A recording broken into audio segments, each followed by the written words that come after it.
Hi guys, welcome back to the channel.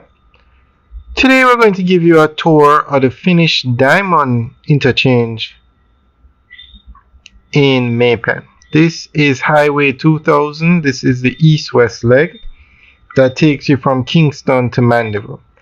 And this is the largest interchange you're going to find in Jamaica. This is what you call a diamond interchange because you can get on or you can get on the highway from any direction. That road on the left, if you exit here, it takes you in and turn left, you go into Maypen. Similarly, if you're coming from Maypen, you use the road straight ahead to get onto the highway.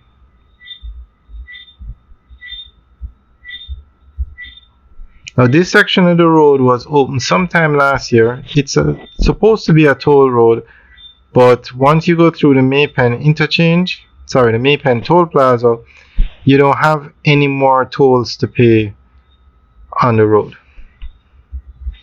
There's a toll plaza at Tollgate in Clarendon, but it's not operational. You can use the highway for free. Alright guys, enjoy the tour. Remember to like, share, and subscribe, and leave your comments in the section below. Alright guys, have a good day.